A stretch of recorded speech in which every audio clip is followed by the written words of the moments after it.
నా కాంగ్రెస్ పార్టీ సోదరులకు సోదరిమణులకు తమ్ముళ్లకు అన్నలకు నాయకులకు అందరికీ పేరు పేరున పాదాభివందనాలు తెలియజేస్తా ఉన్నాను. పెద్దలు గౌరవనీయులు నిన్నటిదాకా మన అన్న మన నాయకుడు రాహుల్ గాంధీ గారి కోసం ప్రచారంలో ఉండి రాత్రి అర్ధరాత్రి దిగి తెల్లారే మహబూబ్నగర్ వెళ్ళి అక్కడి నుంచి ఇక్కడికి వచ్చినటువంటి గ్యారంటీలకే గ్యారంటీ మన ప్రియతమ నాయకుడు రేవంత్ రెడ్డి గారికి, అదే విధంగా సభాధ్యక్షుడు స్థానిక ఎమ్మెల్యే మురళీ నాయక్ గారికి, పెద్దలు గౌరవనీయులు జిల్లా ఇన్ఛార్జ్ మంత్రి సోదరుడు శ్రీనివాసన్న గారికి, పార్లమెంట్ ఇన్ఛార్జ్ పెద్దలు తుమ్మల నాగేశ్వరరావు గారికి, వేదిక మీద ఉన్నటువంటి ఎమ్మెల్యేలందరికీ సీనియర్లకు, ఎందుకంటే టైం చాలా తక్కువ ఉంది కాబట్టి పేరు పేరున వేదిక మీద ఉన్నటువంటి నాయకులకు అందరికీ నమస్కారాలు తెలియజేస్తా ఉన్నాను. బలరాం నాయక్ గారు అంటే ఒక బోలా శంకరుడు. ఆయన ఎవరికి మోసం చేసినోడు కాదు, ఎవరికి అన్యాయం చేసినోడు కాదు. ఇద్దరం కూడా వేరు వేరు పార్టీలలో ఆయన 2009 నుంచి 14 వరకు కేంద్ర మంత్రిగా పార్లమెంట్ సభ్యుడిగా ఉన్నప్పటికీ, నేను ములుగు అసెంబ్లీ ఎమ్మెల్యేగా ఉన్నప్పటికీ అన్న చెల్లెల్లా కలిసి ఉన్నాం. కాబట్టి ఇక్కడికి వచ్చినటువంటి సోదరులందరికీ కూడా ఏమైనా అపోహలున్నా అనుమానాలున్నా ఎవరైనా ఒకరి మీద ఒకరు చెప్పినా అవన్నీ పక్కకు పెట్టి మన మాజీ మంత్రిని గెలిపిస్తే తప్పకుండా బలరామన్న మళ్ళీ కేంద్ర మంత్రిగా ఈ పార్లమెంట్ నుంచి ఉంటాడు అని ఈ సందర్భంగా తెలియజేస్తా ఉన్నాను. అదే కాకుండా ఇప్పుడు జరుగుతున్నటువంటి యుద్ధం, ఇప్పుడు జరుగుతున్నటువంటి పోరాటం రెండు సిద్ధాంతాల మధ్య, రెండు వర్గాల మధ్య. ఒకరేమో ఈ దేశ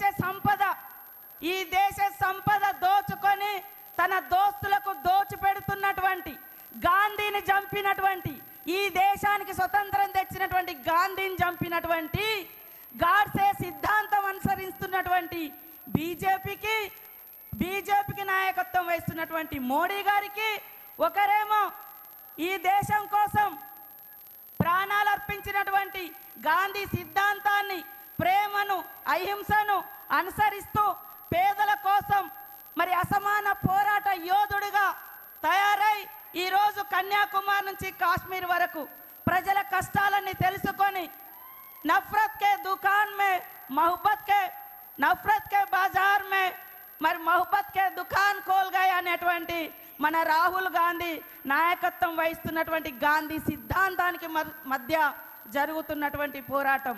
కాబట్టి ఇవాళ పేదల మీద ఎలాంటి ఇబ్బందులు లేకుండా పేదల కష్టాలు తీర్చేటువంటి పార్టీ కాంగ్రెస్ పార్టీ. మీరు ఒక్కసారి ఆలోచించండి, ఈ 10 సంవత్సరాల కాలంలో, మోడీ గారి కాలంలో మీకు గల్లీకి ఒక ఇల్లు వచ్చిందా? గల్లీకి ఒక రోడ్ వచ్చిందా? ఊరికొక ఉద్యోగం వచ్చిందా? జిల్లాకు ఒక ఉద్యోగం వచ్చిందా? బీజేపీ ఏమి ఇచ్చింది అని ఆలోచించండి. బీజేపీ ఏమి ఇచ్చింది? ఏమి ఇవ్వలే. విద్వేషాలు తీసుకొచ్చిర్రు, రెచ్చగొట్టిర్రు, కొట్లాటలు పెట్టిర్రు, అంతే తప్ప ఉద్యోగాలు ఇవ్వలే, నిధులు ఇవ్వలే. పైనుంచి జిఎస్టీ అనేది తీసుకొచ్చి దేశవ్యాప్తంగా పేదల మీద, ప్రజలు కట్టుకునే బట్టల మీద 12%, విద్య మీద 18%. దేవుడు అంటారు కదా, దేవుడికి భక్తునికి ఉండే అనుసంధానం అగర్బత్తి మీద కూడా 5% జిఎస్టీ పన్నులు వేసి దేశవ్యాప్తంగా 54 లక్షల కోట్ల రూపాయల పన్నులు ప్రజల దగ్గర నుంచి దోచుకొని తన దోస్తులకు దోచిపెడుతున్నటువంటి మోడీ మనకు కావాలా? మన కోసం ఈ దేశం స్వాతంత్రం కోసం పోరాడి త్యాగాల కుటుంబం, ఆనాడు నెహ్రూ గారు 12 సంవత్సరాలు జైలు జీవితం అనుభవించిండు.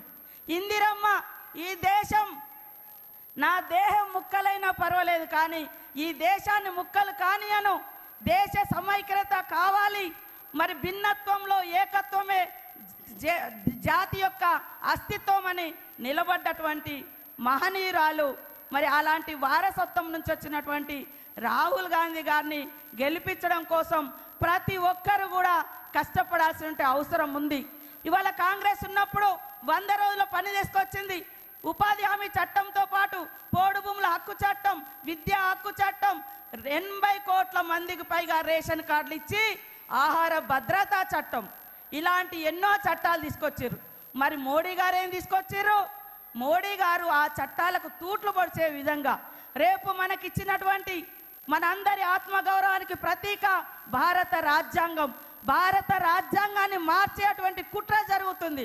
భారత రాజ్యాంగం మార్చబడితే యుగాల నాటి మన సంస్కృతి వస్తే దళితుడు ఎక్కడ పుట్టినంటాడు?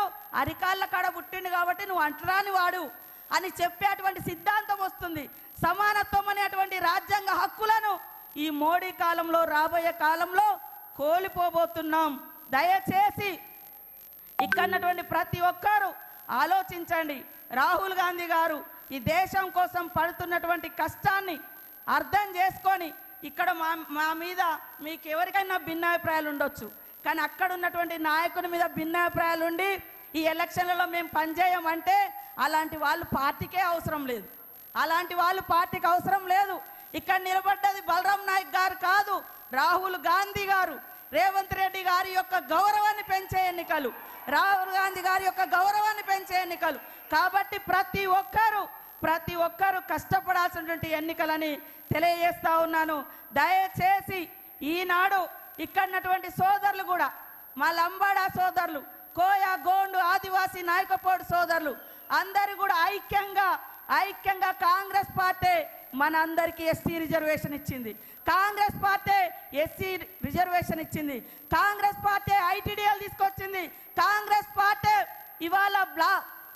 ఇవాళ ఉపాధి చట్టం తీసుకొచ్చి పేదలకు మరి పని కల్పించింది.